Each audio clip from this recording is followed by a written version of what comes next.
ফিজকে পাওয়া ভাগ্যের ব্যাপার। মুস্তাফিজ পিএসএল এর অনেক বড় নাম, বিশ্ব ক্রিকেটে অনেক বড় নাম। আমি তোমাকে ভালোবাসি। মুস্তাফিজকে দলে ভিড়িয়ে এক ভিডিও বার্তায় এভাবেই নিজের আবেগ প্রকাশ করেছেন লাহোর কালান্দার্সের মালিক। শুধু ফিজ নয়, বরং বাংলাদেশিরা মানুষ হিসেবে ভালো হয়, সাকিব, মিরাজ, ঋষাদদেরও প্রশংসা করেছেন তিনি। আরো শুনুন প্রতিবেদনে।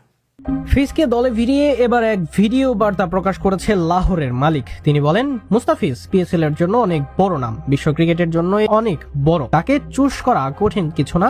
তাছাড়া তার সাথে আমাদের সম্পর্ক অনেক আগের। প্রথমবার গোল্ড ক্যাটাগরি থেকে তাকে নেওয়া হয়েছিল, তবে দুঃখজনকভাবে তখন নিতে পারেনি। তবে 2 বছর পর তাকে পেয়ে অনেক খুশি। ফিজের বিশ্বজুড়ে নজর কাড়া পারফরমেন্স নিয়ে তিনি বলেন, মাশাআল্লাহ, দুনিয়া জুড়ে যেভাবে পারফরমেন্স করেছে এটা আমাদের ভাগ্য যে সে অ্যাভেলেবল। যখন রিটেনশন চলছিল আমরা তখন আলোচনা করছিলাম যে তাকে কিভাবে ফিট করব। আমি তো খুশি ও এক্সাইটেড যে শাহিন মুস্তাফিজ একসাথে বল করবে। তবে শুধু ফিজ নয়, তার মুখে প্রশংসা ঝরেছে আরো বাংলাদেশিদের নিয়ে। তিনি বলেন, দেখেন, বাংলাদেশি খেলোয়াড়রা অসাধারণ, মানুষ হিসেবেও ভালো। সেটা ঋষাদ, সাকিব, মিরাজ সবার সাথে। এক তো তারা মন থেকে খেলে, তারা নিজের দল মনে করে খেলে। এর চেয়ে বেশি কি আর চাইবো?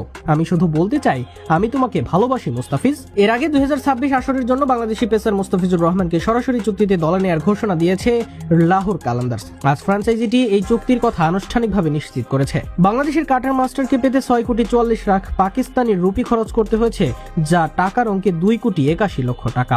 পিএসএল এর দল কালান্দার্স মুস্তাফিজের জন্য নতুন কিছু নয়। এর আগে একবার 2018 সালে লাহোরের হয়েই খেলেছিলেন তিনি। মুস্তাফিজের সঙ্গে চুক্তিকে ফ্র্যাঞ্চাইজিটি কৌশলগত এবং আবেগঘন সিদ্ধান্ত হিসেবে উল্লেখ করেছে। লাহোর কালান্দার্সের মালিক সামিন রানা তখন বলেন, একবার কালান্দার মানেই সব সময় কালান্দার।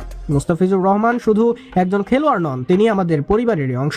আবার তাকে ড্রেসিং রুমে ফিরিয়ে আনতে পেরে আমরা দারুণ উচ্ছ্বসিত। 11তম পিএসএল এর শিরোপা ধরে রাখার লক্ষ্যে তার অভিজ্ঞতা আমার জন্য খুবই গুরুত্বপূর্ণ। 26শে মার্চ শুরু হচ্ছে 8 দলের পিএসএল। মুস্তাফিজের প্রত্যাবর্তনে কালান্দার্সের বোলিং আক্রমণ আরো শক্তিশালী হলো। এর আগে দলটির অধিনায়ক শাহিন শাহ আফ্রিদি, ব্যাটার আব্দুল্লাহ শফিক, অলরাউন্ডার সিকান্দার রাজা ও তরুণ মোহাম্মদ নাইমকে ধরে রেখেছে তারা।